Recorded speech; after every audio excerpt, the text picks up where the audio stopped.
June 6, 1944. A wall of fire erupts across the coast of France. Yet the man the Germans fear most is nowhere near the beaches of Normandy.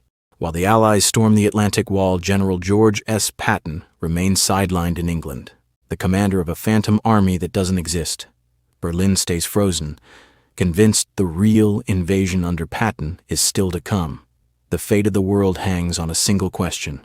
How did a force of inflatable rubber and radio ghosts use the reputation of one man to defeat the might of the Wehrmacht?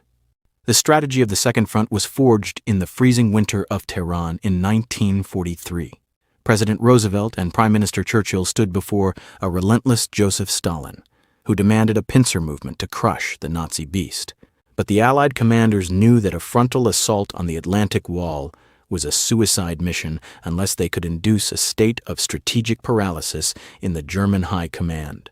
They needed a bodyguard of lies. The mandate was clear: convince Hitler that the primary invasion would hit the Pas-de-Calais, the narrowest point of the English Channel. To do this, they didn't just need a plan. They needed a face that the Germans feared above all others. They needed George S. Patton. The rivalry and tension between Eisenhower and Patton were the catalyst for the greatest ruse in military history. Following the slapping incidents in Sicily, where Patton had struck two soldiers suffering from battle fatigue, his career was in tatters. Eisenhower saw an opportunity that transcended punishment. In a private, tension-filled meeting, the Supreme Commander looked Patton in the eye and delivered a mandate that wounded the general's pride more than any demotion. Eisenhower essentially told Patton that while Montgomery was indispensable for the set piece, Patton was the only man who put the fear of God into the Boche. He was to lead the 1st United States Army Group, or FUSAG. The catch? FUSAG did not exist. Patton was furious. He was a master of armored movement, not a traveling roadshow actor. He wrote to his wife, Beatrice, complaining of the utter worthlessness of being sidelined. Yet, he played the part with theatrical brilliance. In London hotels, he would shout loud enough for spies to hear, "See you in the Pas-de-Calais." He visited women's clubs in Kent and inspected troops that were nothing more than empty tents. The German intelligence service, the Abwehr, swallowed the bait whole. To them it was logical. The Allies' best general would lead the primary assault. If Patton was in Kent, the invasion was coming to Calais. Why would the Americans waste their premier panzer general on a diversion in Normandy? While Patton provided the psychological anchor, the 23rd Headquarters Special Troops, the Ghost Army, began constructing the physical illusion. This unit was unlike any other in the history of warfare. It was a collection of 1,100 artists, set designers, and sound engineers recruited from New York and Philadelphia art schools. Their mission was to simulate the presence of 30,000 men, using nothing but air, sound, and electromagnetic waves. They understood the psychology of imperfection. If they hid their fake tanks too well, the Germans wouldn't see them. If they left them in the open, it would look like a trap. They practiced discreet display, camouflaging inflatable rubber tanks poorly enough that a German pilot would feel he had made a genuine discovery. Across the Channel, the German High Command was locked in a bitter internal friction. Field Marshal Erwin Rommel, the Desert Fox, argued that the battle must be won on the beaches. He wanted the panzers placed directly on the coast. His superior, Field Marshal von Rundstedt, disagreed with the traditionalist arrogance, wanting to hold a massive mobile reserve inland to counterattack once the Allies were committed. Hitler, playing his generals against each other, chose a catastrophic compromise. He held the elite 15th Army in reserve near the Pas-de-Calais, directly opposite Patton's phantom force. Rommel was left to fortify the Atlantic Wall with limited resources, constantly glancing toward Dover, waiting for the blow that would never come. The logistical data of FUSAG was a narrative masterpiece. The Allies didn't just place tanks, they created a ghost economy. They built fake oil storage depots that looked so real, German bombers wasted thousands of tons of explosives on empty wooden shells. They lit fake airfields at night to draw fire away from the real assembly points. Every time a German reconnaissance plane flew over Kent, the pilots reported an army growing by the day. By May 1944, German intelligence maps showed 89 Allied divisions in Britain. In reality, there were only 47. The Allies had successfully invented 42 divisions out of thin air. In the shadows of Dover Castle, the sonic deception units were refining a technology that would change the nature of the ear's perception. Working with Bell Labs, they developed Project 17:3-1. They didn't just record noise, they recorded a soundscape of war. They went to Fort Knox and captured the clatter of tank treads, the assembly of pontoon bridges, and even the shouting of sergeants. These were not just records, they were weapons. The sounds were transferred to magnetic wire recorders, the predecessor to the tape recorder, using 2-mile spools of stainless steel wire.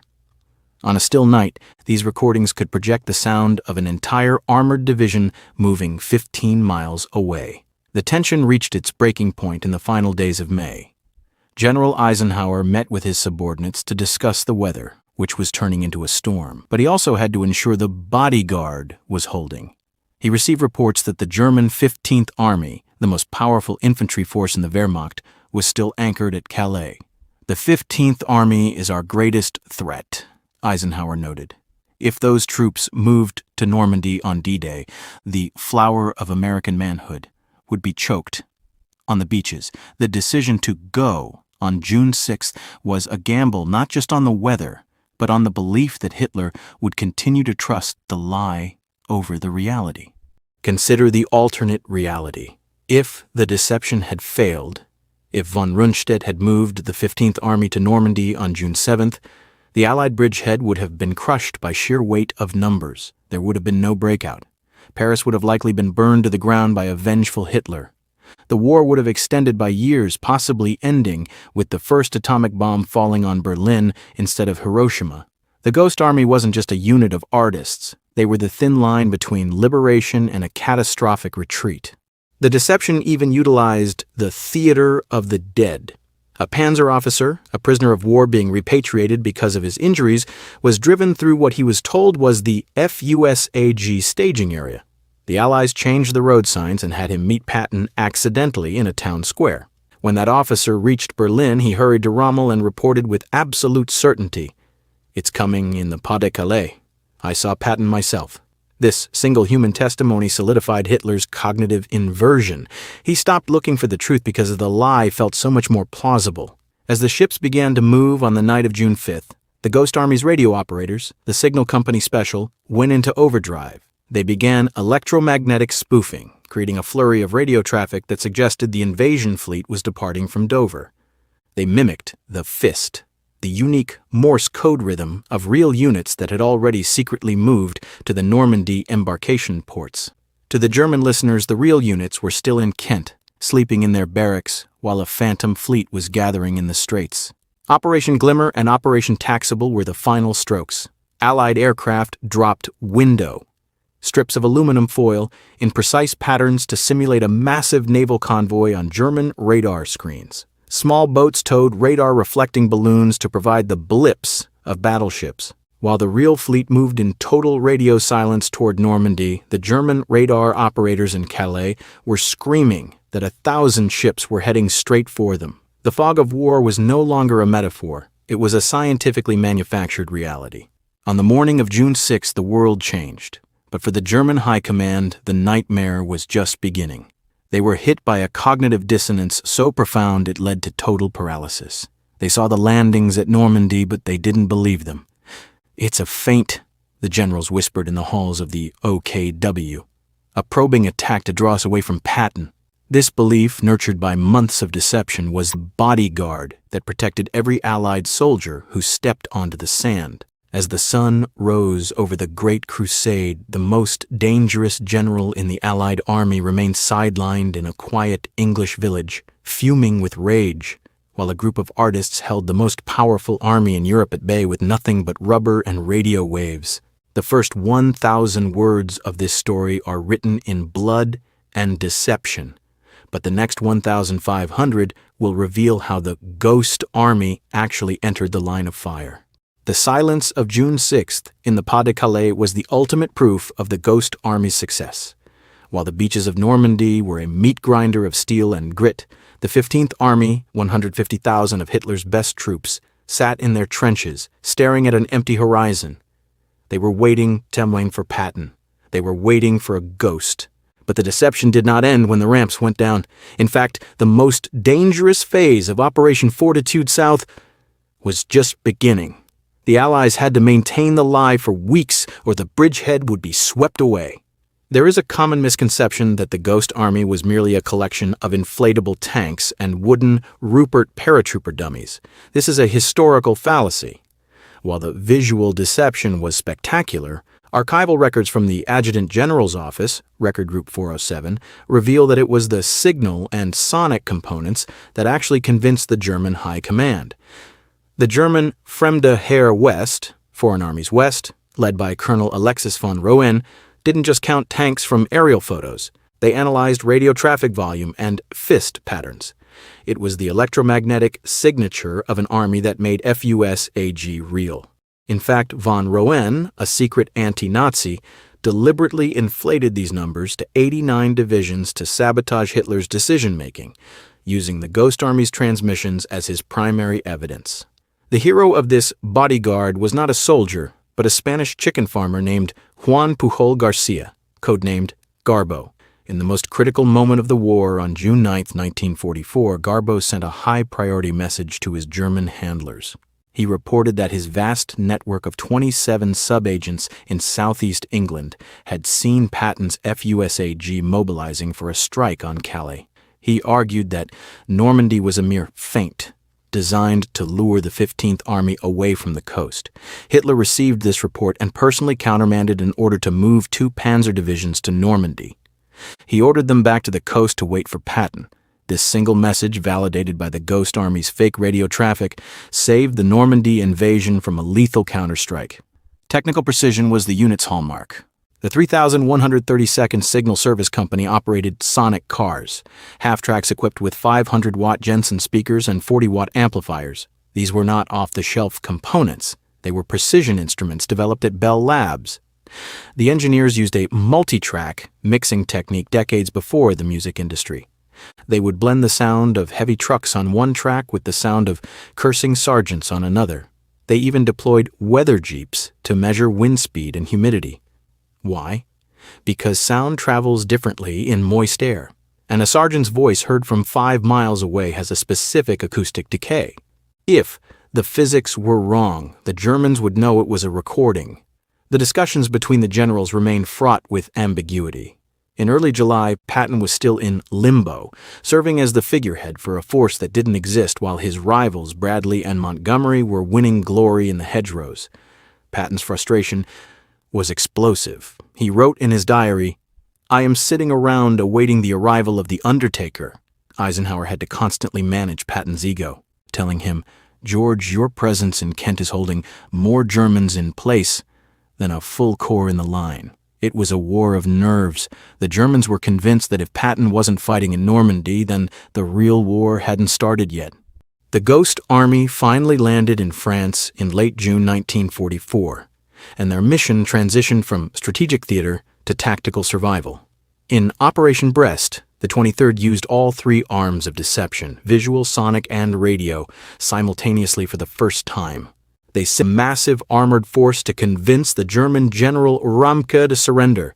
They weren't just playing records anymore, they were operating under fire. When their 93-pound rubber tanks were hit by German artillery, the soldiers had to rush out and patch the tanks before they deflated, often under a hail of shrapnel.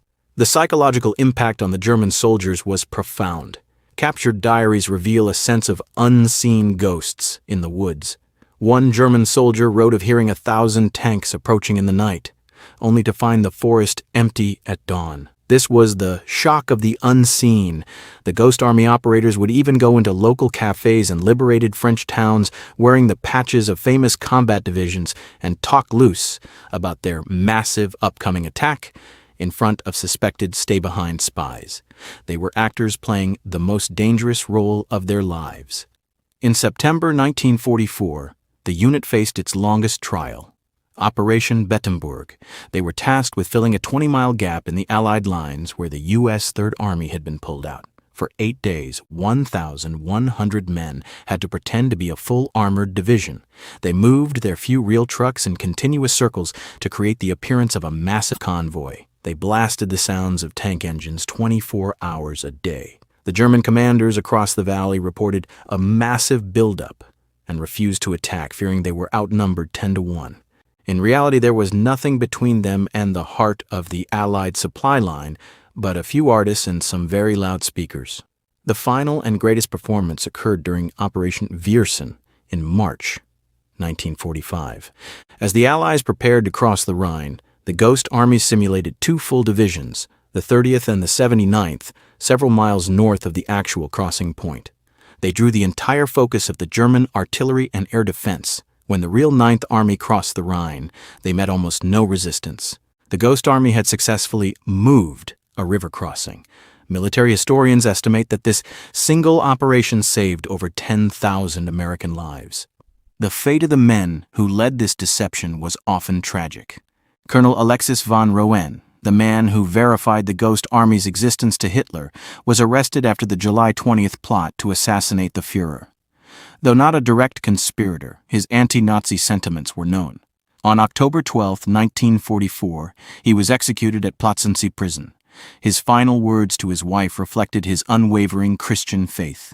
"In a moment now I shall be going home to our Lord in complete calm." He died on a meat hook, a martyr who had used his position to validate the very lies that were destroying the regime he detested. The secrecy of the Ghost Army was absolute. When the war ended, the men were sworn to silence. Their equipment was packed away in unmarked crates. For 50 years, their families knew nothing of their service. It wasn't until the mid-1990s that the official history of the 23rd Headquarters Special Troops, written by Captain Fred Fox, was finally declassified. The soldiers who had saved thousands of lives were combat con artists whose greatest victory was a story they were never allowed to tell. Looking back, the numerical analysis of Operation Fortitude South is staggering. The German 15th Army remained inoperative until July 28, 1944. That is 7 weeks of paralysis. Had Hitler committed those divisions on June 7th, the Normandy bridgehead would have been a graveyard. The Allies won the war of movement because they first won the war of the mind. They didn't just outgun the enemy, they out-imagined them.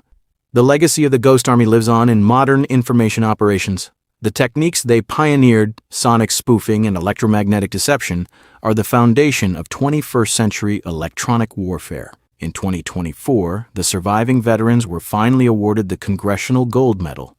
Men like Bill Blass and Ellsworth Kelly, who went on to become world-famous artists, were recognized not for their paintings, but for the lives they saved through the art of the lie.